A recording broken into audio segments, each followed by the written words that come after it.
গণ অভ্যুত্থানে মানবতা বিরোধী অপরাধের অভিযোগে গণহত্যা মামলায় ক্ষমতাচ্যুত সাবেক প্রধানমন্ত্রী শেখ হাসিনা ও সাবেক স্বরাষ্ট্রমন্ত্রী আসাদুজ্জামান খান কামালের বিরুদ্ধে গ্রেফতারি পরোয়ানা জারি করেছেন আদালত।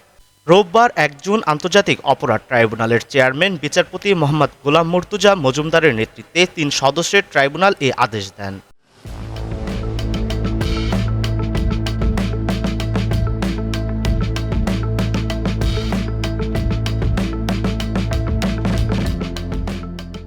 এর আগে জুলাই আগস্টে গণহত্যার ঘটনায় মানবতা বিরোধী অপরাধের মামলায় শেখ হাসিনা সহ ৩ জনের বিরুদ্ধে ৫টি অভিযোগ আমলে নিয়েছেন ট্রাইব্যুনাল। মামলার অপর ২ আসামি হলেন সাবেক স্বরাষ্ট্রমন্ত্রী আসাদুজ্জামান খান কামাল এবং পুলিশের সাবেক মহাপরিদর্শক আইজিপি চৌধুরী আবদুল্লাহ আল মামুন।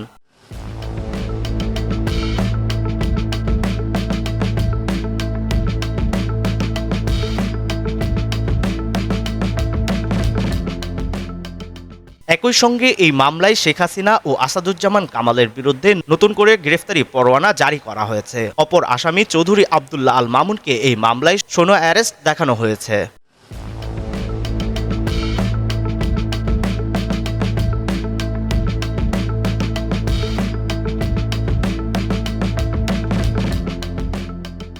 এদিন সকালে জুলাই আগস্টে গণ অভ্যুত্থানে সংঘটিত মানবতা বিরোধী অপরাধের অভিযোগে ক্ষমতাচ্যুত সাবেক প্রধানমন্ত্রী শেখ হাসিনার বিরুদ্ধে আন্তর্জাতিক অপরাধ ট্রাইব্যুনালে আনুষ্ঠানিক অভিযোগ দাখিল করা হয়। এই বিচার কাজ বিটিভির মাধ্যমে সরাসরি সম্প্রচার করা হয়।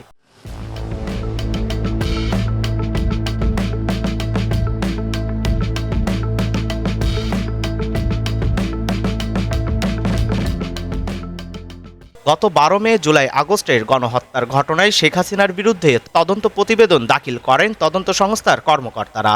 তদন্ত প্রতিবেদনে জুলাই গণহত্যার নির্দেশদাতা হিসেবে শেখ হাসিনার নাম উঠে আসে।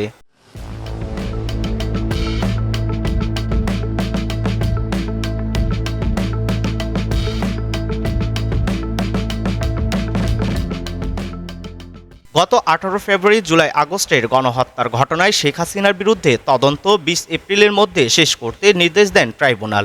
আন্তর্জাতিক অপরাধ ট্রাইব্যুনালের চেয়ারম্যান বিচারপতি মোহাম্মদ গোলাম মর্তুজা মজুমদারের নেতৃত্বে ৩ সদস্যের ট্রাইব্যুনাল এই আদেশ দেন। প্রসিকিউশনের সময় আবেদনের পরিপ্রেক্ষিতে আদালত এই আদেশ দেন।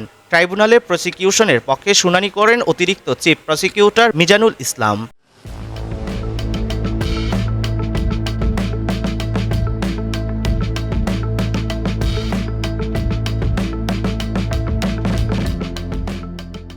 গত বছরের ১৭ ডিসেম্বর ২ মামলায় শেখ হাসিনা ওবায়দুল কাদের সহ ৪৬ জনের বিরুদ্ধে তদন্ত ২ মাসের মধ্যে শেষ করার নির্দেশ দেন ট্রাইব্যুনাল। বৈষম্য বিরোধী ছাত্র আন্দোলনের সময় নিরস্ত্র ছাত্র জনতার উপর গুলি, হত্যার নির্দেশদাতা ও পরিকল্পনাকারী হিসেবে সাবেক প্রধানমন্ত্রী শেখ হাসিনা সহ অভিযুক্তদের বিরুদ্ধে আন্তর্জাতিক অপরাধ ট্রাইব্যুনালে বিচার চলছে।